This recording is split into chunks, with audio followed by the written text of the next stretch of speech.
Please join me in welcoming Thomas Middelhoff when he will take the stage. Thank you very much. I was wondering if you could keep on, because the force, it's got a lot of power, and it makes me feel like it makes me feel like it.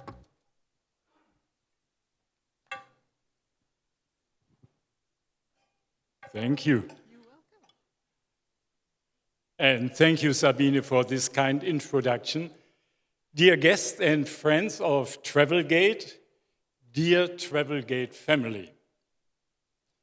A couple of weeks ago, I was asked by Pedro and my good friend Manny Fontenla Nova, the former CEO of Thomas Cook Group PLC, whether I could imagine to speak at the ConX conference about the theme enough. I thought really a while about this request. My first impression was that I have given enough speeches over the last couple of years which were dealing with issues about my own life, about good and bad experiences, about success and about failures, about mistakes and guilt. The reasons why I accepted in the end this invitation to speak about what enough means for our life are twofold. Number one, I don't see Pedro now. Pedro has so much entrepreneurial talent and obviously so much charm that I couldn't resist. The second reason is all the learnings out of my life, which are in the end related to the question, what does enough mean for my life? With my age of 71 years, by the way, Bas, I'm almost as old as your mother turns on Thursday, I have experienced practically everything what is related in a positive or in a negative context with enough. The learnings of my life I'm summarizing probably best with a quote of William Blake. It says, "You never know what is enough unless you know what is more than enough." This brings me first to the question what our understanding of enough is. We heard a bit about this when Alex hosted the panel, and how we are able to define what enough means for our life. Let's try first to get an answer by science and theories about and around these questions. Those of you guys who studied economics will remember the Gaussian law, which is the theory of diminishing marginal utility. That means it states that the amount of one and the same enjoyment diminishes continuously as we proceed with that enjoyment without interruption until satisfaction is reached. In other words, the law tells that the marginal utility of a good for a person diminishes with every increase. In this context, we can check ourselves whether this law is reflecting our own experience when we are buying goods in a kind of horizontal manner. This means more goods of the same category.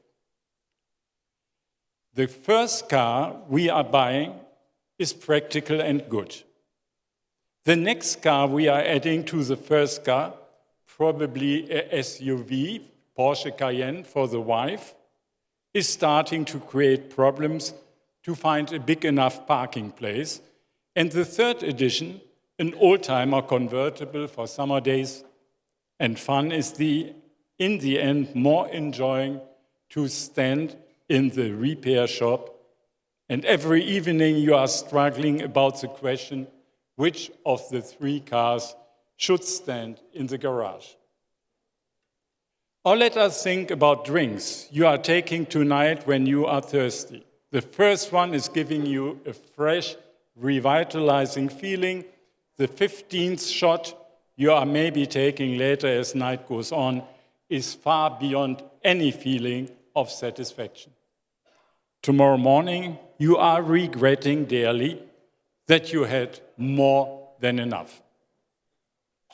The same is true when you are thinking about buying a house and adding a summer house. Or, of course, just theoretically, also you are having a wonderful partner, you are adding an affair. All these horizontal categories are having not only diminishing added value, but at the same time they are adding complexity. You are thinking already hard during breakfast which car waiting in the garage for you should be taken under which conditions or what kind of lies you should tell your partner as you want to spend a romantic weekend. The situation is not going to be better when we are having a more vertical view on our spendings for different categories. By my own experience, the problems during summertime within my family started when a big boat was added to the perfect villa in south of France. In the morning, this was my experience, Demos, the Greek chef of my villa, asked me at breakfast what should be prepared by him for lunch. At the same time, almost, Alain, the French captain of the boat, called and said, "Sir, the boat is waiting already on anchorage in the bay. When should we pick you up and what would you like to have for lunch?" This was a complex situation because the kids were still sleeping. I'm having 5 children. So I went over to their bedrooms, and when I wanted to ask my kids what they would prefer, their doors of the bedrooms were still closed and locked. When I knocked and asked through the door what they would prefer to do, lunch on the boat or in the villa, they got upset. And they shouted through the door, "Mein Gott, Dad, I want to sleep, and neither having lunch here nor on the boat." Gossens law led, in the years that it was discussed among the macroeconomical scientists, to the view that a theory of enoughness would contradict the theory of moreness, which is in the end the engine of economical growth. Those of you who have listened carefully to the discussion of Alex's panel, you will maybe recognize the moreness in the comments of Bas. As moreness is reflecting our macroeconomical belief in unlimited growth, enoughness is dealing with our personal needs on an individual level. Unfortunately, Gossens law is not giving any answer or explanation about what enough on an individual level means. It's just a model. It's a theory. It's nothing else than a simple description of the reality under specific conditions. The open question for us is, how can we find an answer to the question, what does enough mean for our life? What does enough mean in our private and professional life? Why do we aim for the next C-level position, sometimes independent by our own set of skills? Why are our objectives as executives are steadily rising without a question about what is a good enough objective? And when do we reach the limit of enough growth or profit? We heard today that 5% continued growth was not good enough. I remember when I invested for Bertelsmann into America Online, the market cap of this company was about 100 million. And then the next objection was we should reach 1 billion. The next objection was we have to reach 1 trillion, which we reached after 5 years. I'm not kidding. But the problem was EOL Time Warner didn't exist 4 years after they had reached 1 trillion. So that means it's not only about continued growth and the size, it's very much about the quality of the business and the continuity of the business. And I could myself even ask about the question, was it really a good idea and necessary that Thomas Cook acquired MyTravel during my time as chairman of Thomas Cook Group plc? In hindsight, I mean, the advantage of consolidation at that time was overrated by far. When do we get to the limit of having enough time for our families? When is our wealth big enough? And why are we thinking sometimes it's too good to give it up early enough? The framework which is helping us, we won't find with national economists like Howard Keynes. The needed framework is set to us by values of the society, by our understanding of social responsibility, which is telling us when it's enough, and by ethics. Our own values, our character are giving us guidance and are giving us tools for the measurement of what is enough for each of us on an individual level. That means, for instance, Pedro's set of tools and his understanding of enough differs from most, if not all, other ConX participants.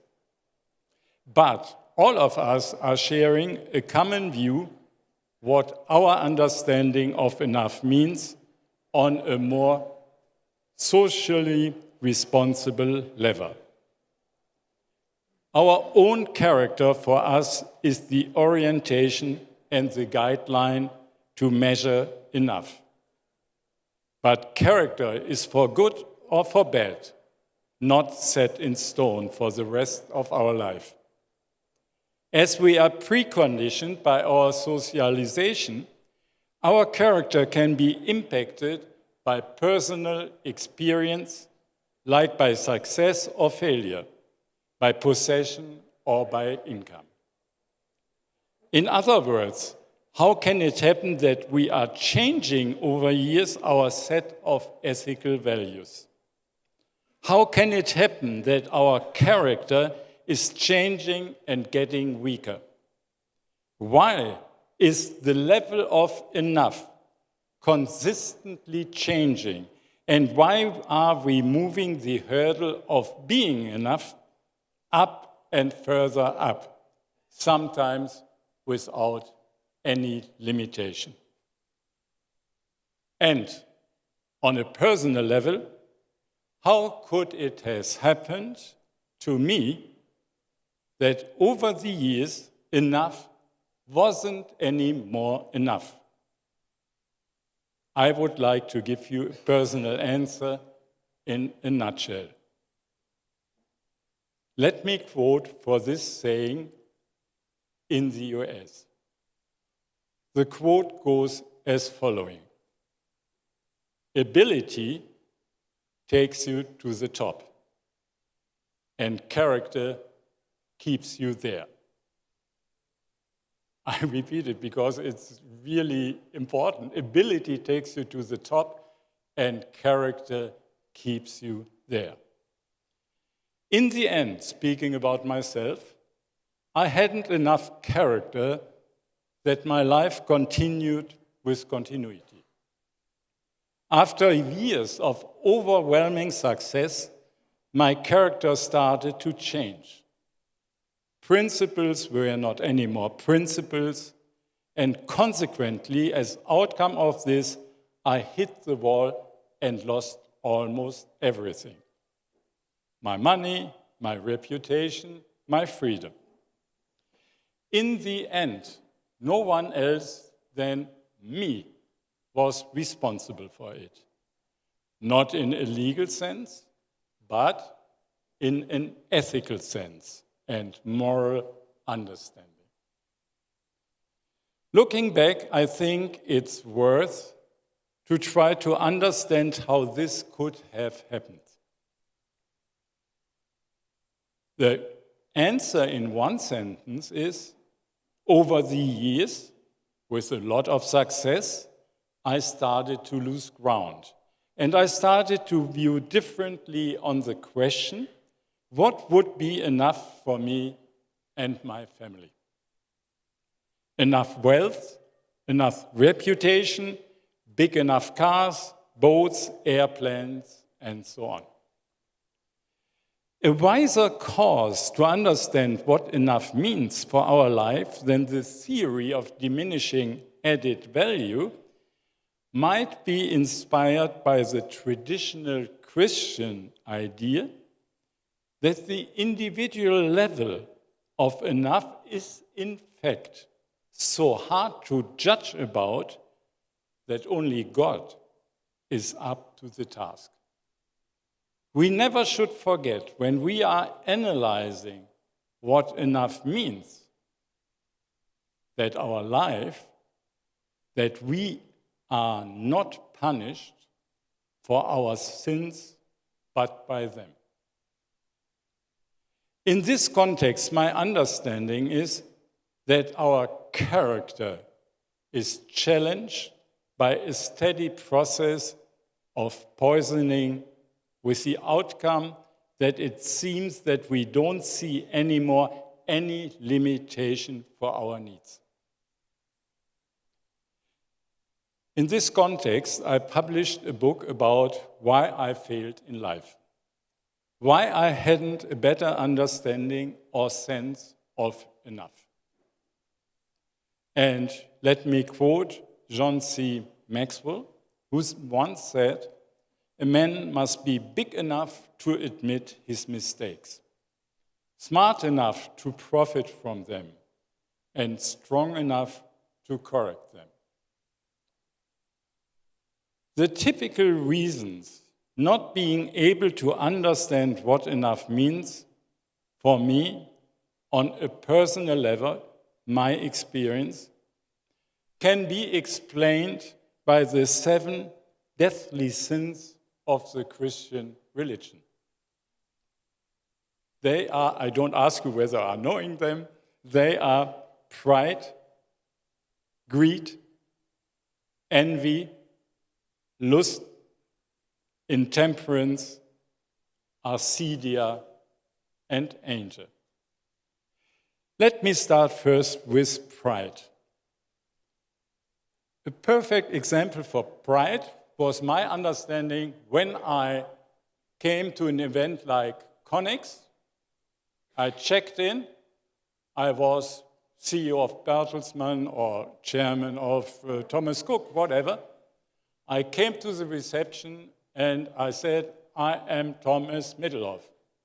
And my expectation was, and now I'm getting the key for the biggest hotel room. If it wasn't the biggest hotel room, I asked to get the biggest hotel room because the smaller ones, my ego didn't fit in. I don't ask today whether Pedro to see his hotel room, but I can tell you, I gave this example as example within a speech in Switzerland. And after my speech, a well-known entrepreneur came over to me and said, Dr. Middelhoff, you really got me. I asked him, why? And he said, I'm now very honest. I checked in yesterday. I asked for the biggest hotel room. I don't do this anymore. Yeah? The other example is a classical example. When you are starting to use a private jet, corporate-wise, you are thinking, each and every distance I have to go by private jet.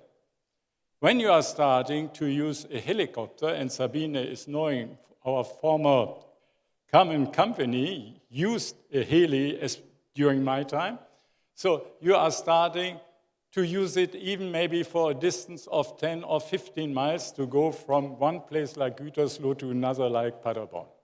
Just efficiency.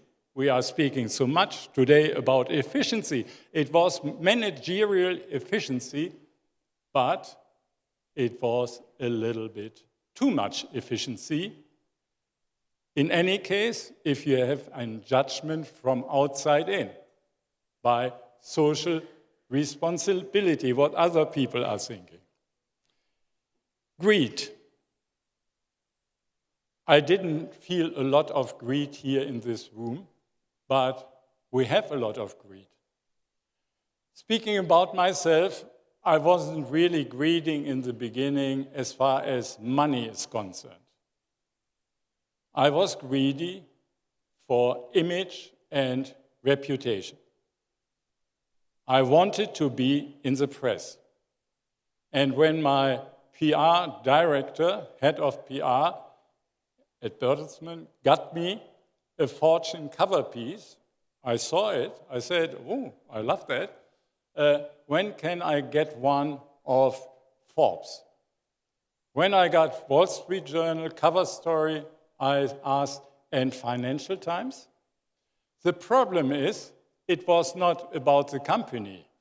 It's never a problem to have such pieces when they are about the company.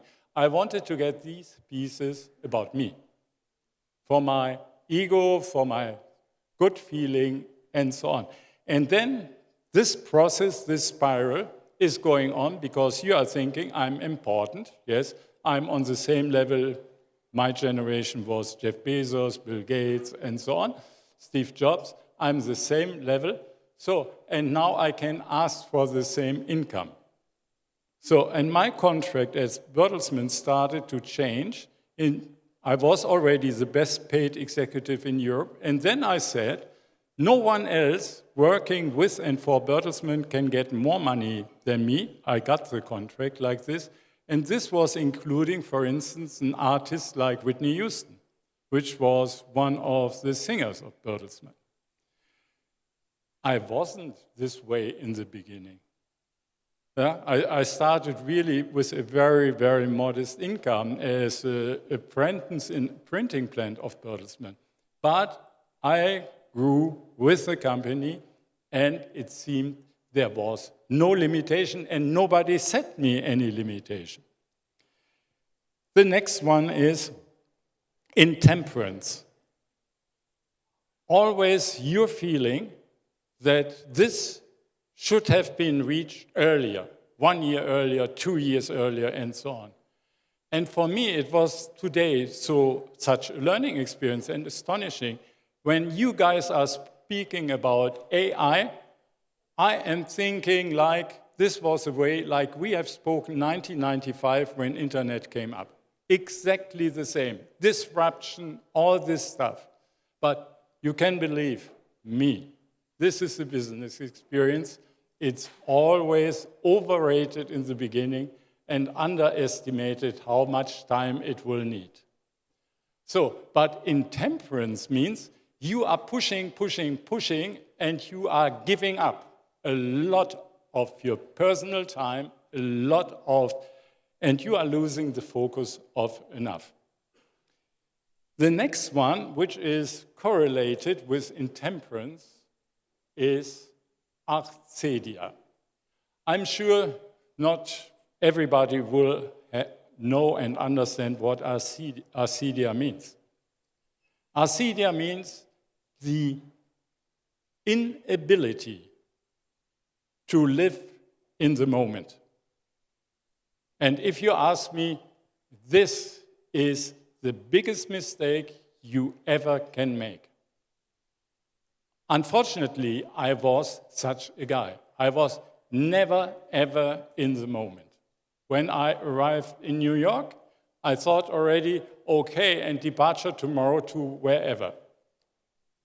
Never, ever, when a meeting started, I was already thinking about the next meeting.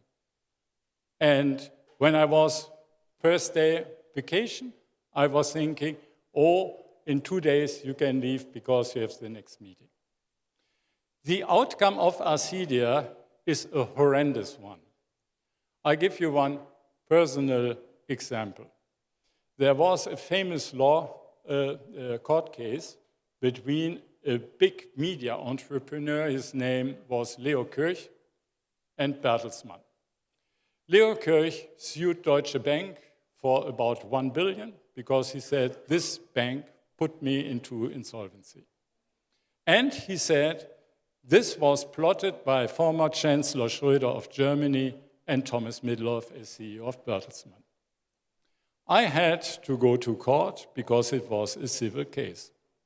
The judge asked me, and he looked down to me and asked me, Mr. Middelhoff, now you have to testify, you have to give me your age in full years. I said, age in full years, okay, it's May 11th, 1953. The judge said, sorry, Mr. Middelhoff, in full years. In this moment, exactly in this moment, I realized, under full shock, that I had already almost 2/3, maybe more, of my life behind me. And that I didn't care about it at all.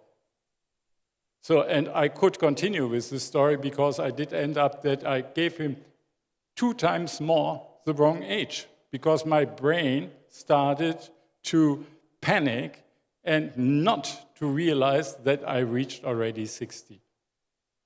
So this was, unfortunately, the horrendous outcome of being always up and running, being always up about the next efficiency level, being always up to get the highest profit in. And the outcome was this. My life is already almost behind me. Now the question is, what are the signposts to understand what enough is? What is the compass for every person and especially for managers to find the level of enough and not to regret that you made all these mistakes? The answer is the main virtues that the Greek and Roman philosophers dealt with, from Aeschylus, Plato, Aristotle to Cicero and Thomas Aquinas. They are temperance, justice, wisdom or prudence, courage, and I personally would like to add humility, faith, love, and hope. Let me start with wisdom or prudence. According to Thomas Aquinas, prudence is the right reason that guides action. Aristotle saw prudence as the guide of all virtues. According to his understanding, it controls them and sets rules and measures for them. The virtue of prudence shows us the good, and it teaches us to realize it in our actions. According to Christian ethics, moderation is a fundamental virtue. It is also equated with prudence or self-control and is understood as a minimum requirement to ensure the moral foundation of a character. And unfortunately, this little thing, moderation, or let me say the other thing, temperance, got lost in my life. I wasn't anymore a moderate person. Yeah? And this is immediately impacting elements of character. As we are speaking about technology here on this CONEX conference, I should even say, as part of this moderation and prudence and wisdom, you have as element of it bravery, being strong in every situation. And this brings me to all the great tech entrepreneurs like Steve Jobs, like Bill Gates, or Jeff Bezos. I'm knowing personally Jeff Bezos since 1994. When I met him first time in Seattle, he had less than 50 employees. It was a couple of days before Christmas, and he stood in a big hall. It was a big garage or something like this. And with his team, he was booking the Christmas books for Christmas, which were ready for shipment. When I'm telling this story to students at universities, they are saying, wow, you are knowing Jeff Bezos. And I'm saying, it's not about Jeff Bezos. It's about the fact that a guy who built a company with a $1 trillion+ market cap was 30 years ago still with his team together packing the books. This is it about. And then the question, how he did succeed. It made me upset over the years that all my business colleagues steadily said, Amazon, it's soon over. They are burning money. You will see it's coming to an end very soon. And he succeeded. And this is an outcome of bravery. Same happened with Steve Case of America Online. Same happened with, in the end, with, of course, Bill Gates, but even with Steve Jobs.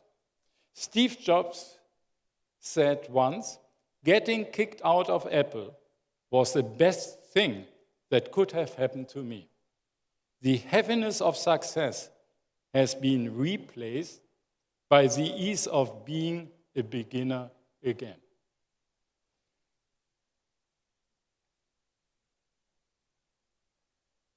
Today,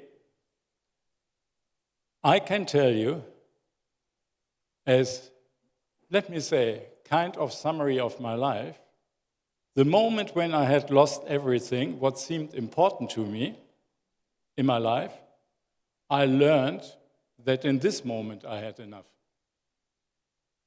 Enough to be happy, not a boat or a career, not a fleet of cars or flights in private jets, not international reputation and image have been enough to give me a happy life. I got enough lessons to learn what is important in and for my life, what is enough.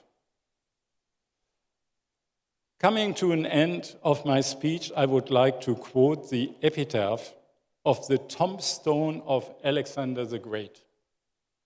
This epitaph on his tombstone is saying, a tomb now suffices him for whom the world was not enough. And sometimes listening today, even to participants of this, I'm getting the feeling there is still this not big enough, not enough. It can't be, by my point of view, an objective for our life to be the richest man or the most successful man on the cemetery. I mentioned earlier that in the end, someone else will judge whether I did enough with our life. If I'm trying to get access to heaven, the Lord won't ask me, did you buy enough cars? Or why didn't you buy any airplane? Did you invent this new technology? Or was it fun spending time on Connex? He will judge whether I made enough out of my talents. He will ask me probably if I had enough character during my life, and probably he wants to know what I did for others. For sure, I'm only able to give him the right answers if I have respected in my life the limits of enough, set by the society, by ethics, and by my character. Let me end this speech with a quote of John Adams.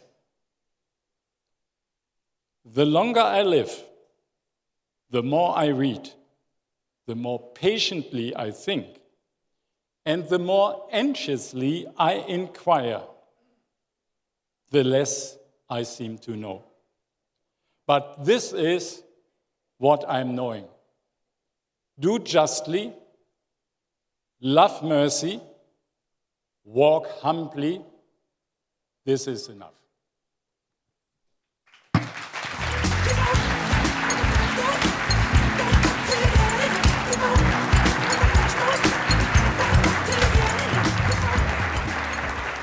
Thank you so much, Thomas. I'm very glad you accepted the invitation. Thank you so much. Thank you, Sabine. I like the concept of more what is enough and what is more than enough. And first to clarify one thing. So Bertelsmann, we worked at the same company briefly, and they always bought the same corporate jets.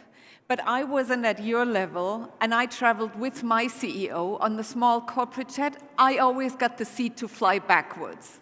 So you know exactly how the hierarchy worked on the corporate jet? So yes. So when you speak about enough, I was wondering, we're all busy, we're all running around. Where can we start to evaluate areas in our life? Do you have any tool or any resource where you would say, hey, use this to start thinking? I think you have to have mechanisms, tools to reflect. So in a classical setup, it's the partner. Yeah? The partner who is telling you, you are not anymore present when we are together. Yes, you are losing me, or you are losing ground. The next one is when you are getting the impression, I am really rushing through life. This was what was steadily improving. It was not efficient, but it was more and more and more rush. It was not efficient outcome, yeah? Because you jump from here to there, from there to there. And I did notice it, but I didn't reflect it. And I think it's really helpful if you have something which is setting. It could be religion, doesn't matter, Muslim, Catholic, Jewish, whatever. Yeah? You need a set which is giving you a feedback what is, by ethics, enough. Great. Thomas, thank you very much. Thank you for this inspiring journey. Thanks a lot. Thank you. Thank you.